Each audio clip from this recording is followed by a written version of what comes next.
सभी को जय महाराज जी की।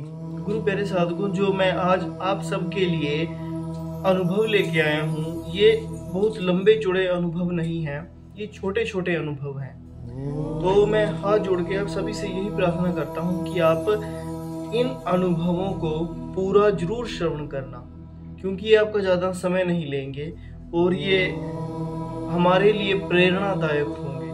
कितने वो आप सभी जानते ही हैं कि अनुभव हमारे लिए कितने प्रेरणादायक होते हैं और ये हमें गुरु से कैसे जोड़ते हैं।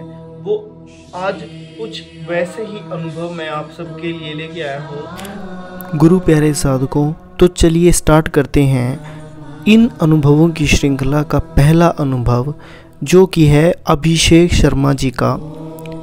और इस अनुभव का टाइटल है कि हम जहाँ जहाँ चले महाराज जी का साया साथ साथ रहा। डैडी मुझसे कहते थे कि बेटा ब्रह्म ज्ञान ले लो, देखना फिर अंदर ज्योति प्रकट हो जाएगी। मैं कहता था बाप रे, ज्योति प्रकट हो गई तो मैं जल जाऊंगा, इसलिए उसे छिपी ही रहने दो। पक्का यूथ था मैं, और मैंने हमेशा अपने भगवान को अपनी शर्तों के हिसाब से माना।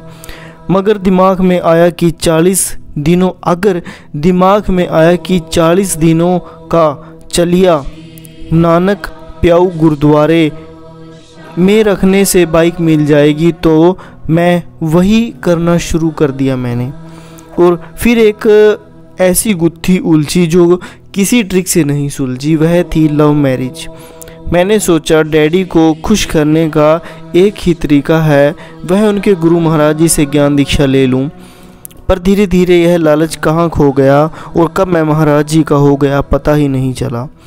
अब तो ज़िंदगी के हर आसान और मुश्किल दौर में उन्हीं को हम सफ़र पाता हूँ। कुछ समय पहले की बात है, महाराज जी के पास बैठने का मौका मिला।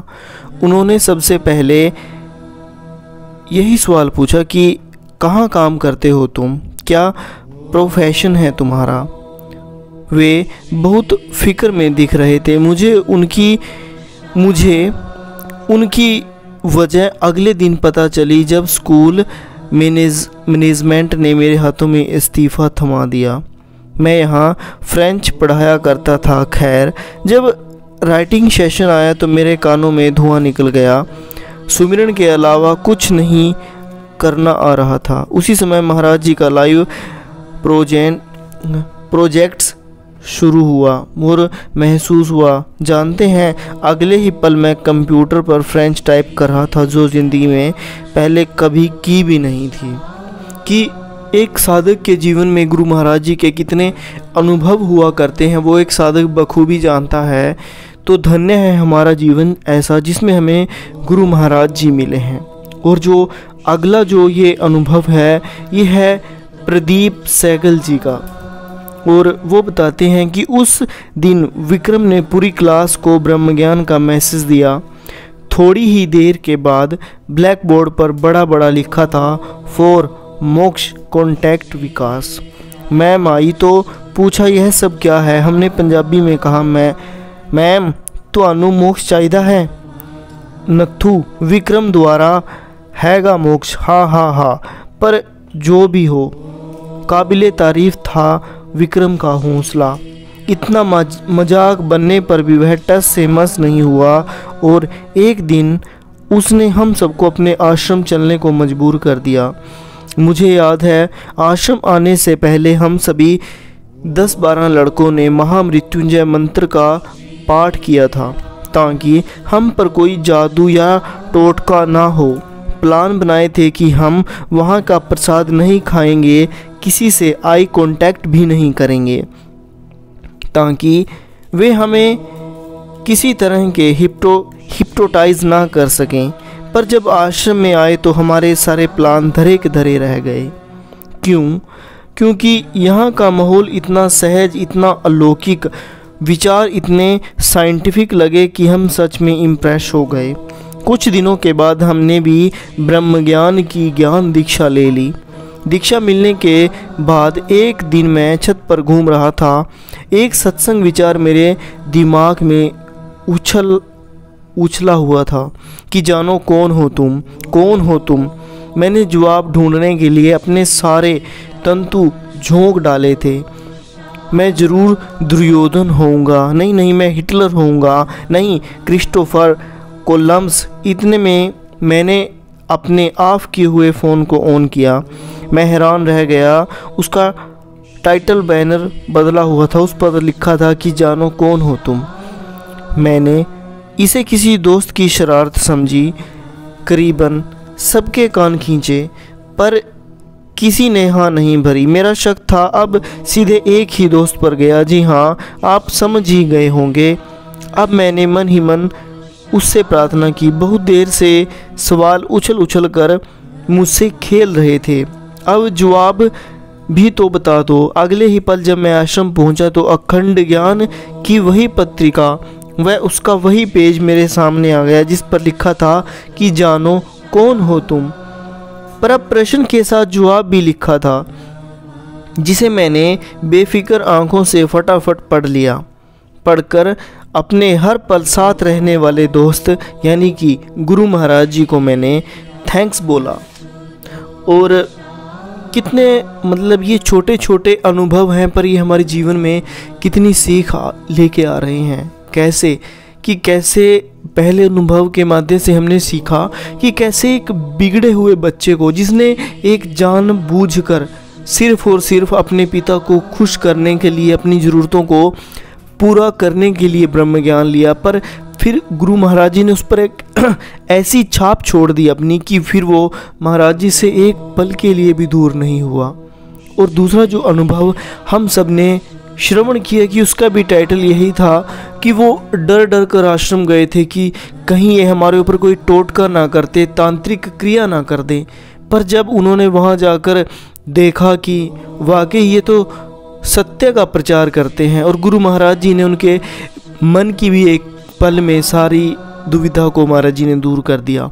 महाराज जी उसकी क्या, महाराज जी कभी भी किसी साधक के जीवन में कोई भी समस्या आए, अपने साधक को कभी भी महाराज जी अकेला नहीं छोड़ते। गुरु महाराज जी हमें वैसा ही प्यार करते हैं जैसे हम उनके बच्चे हों। वाकई हम हैं ही उनके बच्चे, और महाराज जी को और हमारे बीच का रिश्ता एक पिता पुत्र के समान का ही है, और वैसा ही स्नेह गुरु महाराज जी हमें देते हैं। तभी तो अपने भक्तों को इतने अनुभव कराते हैं, इतने प्यारे प्यारे अनुभव कराते हैं। और हर एक, शायद ये इस चैनल को स्टार्ट किए मुझे 1.5 साल के करीब होने वाला है, और इसमें ना जाने कितने अनुभव मैं आपको सुना चुका हूँ। ये उन भक्तों की ही गाथाएं हैं जो महाराज जी से जुड़े हैं। ये उन बच्चों के ही अनुभव है जो महाराज जी के शिष्य हैं। कि गुरु की कृपा ये हमें यही सिखाती है कि गुरु की कृपा कभी एक पर नहीं बरसती, वो तो बारिश की तरह हर एक पर बरस रही है।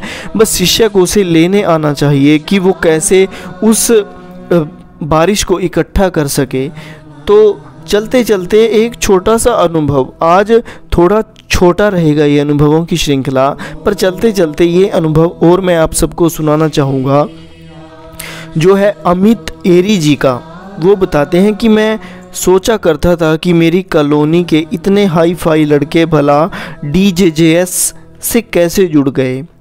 कोई इनमें से इतनी फ्राटेदार इंग्लिश बोलता है, कोई सॉफ्टवेयर इंजीनियर है, कोई सफल बिजनेसमैन है, पर फिर भी हर इतवार को सुबह 5 बजे वे पार्क में कीले ठोकते हैं और सत्संग पंडाल लगाते हैं। क्या उन्हें यह छोटा काम करने में कोई शर्म नहीं आती? पर जब महाराज जी को समझा तो मैं भी उन्हीं में शामिल हो गया। और उस दिन कॉल सेंटर में मेरी नाइट शिफ्ट की ड्यूटी थी। किसी वजह से कॉल सेंटर में खाना नहीं आया था और सब भूख से बेहाल थे। और शिफ्ट पूरी होने के बाद सुबह के 3:30 बजे हम घर लौटने के लिए कैब से निकले। सोचा था कि नारायण की और कुछ फास्ट फूड स्टॉलों पर इस समय खुली होगी, पर कोई मुझे खुली नहीं मिली। और काफ़ी खोजबीन के बाद सिर्फ एक रेहड़ा मिला जिस पर ब्रेड आमलेट मिल रहा था। उसके आगे झट कैब रुकी, साथ में हमारा प्रोसेस मैनेजर भी था। सबने ऑर्डर दिए, पर इधर मैं दुविधा में पड़ गया। हालांकि ज्ञान लेने से पहले मैं खूब अंडे खाता था, आमलेट तो मेरी एक फेवरेट डिश थी, पर ज्ञान लेने के बाद मैंने वह खाना छोड़ दिया था। इसलिए मैंने मैनेजर को हल्के से मना कर दिया। उसे पता था कि मैं गुरु महाराज जी से जुड़ा हुआ हूँ, इसलिए बड़े दोस्ताने ढंग से वह मुझे समझाने लगा, अरे यार कभी कभी तो चलता है, तू भी किन चक्रों में पड़ गया है, कुछ नहीं है ये बाबा, डॉक्टर्स कहते हैं कि इसमें प्रोटीन होते हैं। वह मेरा मैनेजर था और अभी नौकरी ज्वाइन किए हुए मुझे 15 दिन ही हुए थे, इसलिए ज़्यादा बहस ना कर सका और इतने में ऑर्डर तैयार हुआ। मैनेजर ने एक प्लेट मेरी और बढ़ाई। जानते हैं क्या हुआ? मुझे उसी समय वहाँ पर सुनसान सड़क पर गुरु महाराज जी का स्वरूप दिखाई दिया। मेरी आंखें उस पर एकदम जा टिकी। ऐसा लगा जैसे महाराज जी अपनी आंखों में अपार भरोसा लिए मुझे निहार रहे हैं। मैं खुद को धोखा नहीं दे सकता, पर महाराज जी के इस भरोसे को कभी नहीं और कभी भी नहीं मैं अंदर तक इमोशनल हो गया। सच में महाराज जी, मैं इतना बुरा हूँ, जब देखो गलती करने को तैयार रहता हूँ और आप हर पल मुझे संभालने के लिए। मैंने उसी पल झटके से हाथ पीछे खींच लिए, गर्दन हिलाकर अपना दृढ़ फैसला सुनाया, नहीं सर, मैं नहीं खाऊंगा। कि एक साधु को ईमानदार रहना चाहिए अपनी ज़िंदगी के अंदर, चाहे वो कोई रिश्ता हो, चाहे वो कोई दोस्ती हो, चाहे वो कुछ भी हो। एक साधु को अपने जीवन के अंदर हमेशा ईमानदारी से हर एक रिश्ता निभाना चाहिए। और यहाँ भी ये रिश्ता तो कुछ ऐसा ही है कि बिना ईमानदारी के चलता ही नहीं है।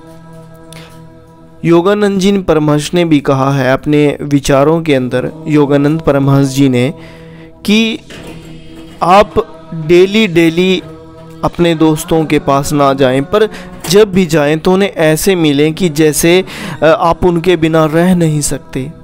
हमें ऐसी तड़प लेकर उनसे मिलना चाहिए। तो गुरु प्यारे साधकों, हमें भी गुरु महाराज जी के लिए भी वैसे ही ईमानदार रहना चाहिए जैसे हम अपने पारिवारिक रिश्तों में रहते हैं। पर आजकल ईमानदारी का दौर लोगों में ख़त्म होता जा रहा है। लोग धोखेबाज ज़्यादा होते जा रहे हैं। पर महाराज जी के शिष्य होने के नाते हमारा ये फ़र्ज़ बनता है कि हम गुरु महाराज जी पर पूर्ण विश्वास रखें और गुरु महाराज जी जैसा हमें बनाना चाहते हैं। गुरु महाराज जी हमें सुधारने के लिए, कुछ बनाने के लिए इस धरती पर आए हैं और हमें वैसा बनना है। गुरु महाराज जी की प्रेरणा में हमें चलना है और गुरु महाराज जी के लिए भी अपने आप को ईमानदार सिद्ध करना है, क्योंकि गुरु अपनी पूर्णता हमें दे चुके हैं पूर्णता का प्रमाण। बस अब हमारा कर्तव्य है कि हम भी गुरु के लिए ईमानदार रहें। ईमानदारी का अर्थ गुरु प्यारे साधकों ध्यान साधना भी है, कि हम जो गुरु से ज्ञान मिला है उसकी ध्यान साधना भी करें। वो भी ईमानदारी का एक ज़रिया है। तो कभी हम गुरु से धोखा ना करें, ये प्रण आज लें और गुरु महाराज जी से सदा के लिए जुड़े रहें। और गुरु महाराज जी आप पर सदा ऐसी ही कृपा बनाए रखें और आप पर सदा अपनी कृपा का प्रसाद ऐसे ही लुटाते रहें। इसी के साथ मैं इस अनुभवों की श्रृंखला को यहीं समाप्त करता हूँ। तो बोलिए श्री सतगुरुदेव भगवान की जय, सच्चे दरबार की जय। मिलते हैं कल फिर नया अनुभव लेके।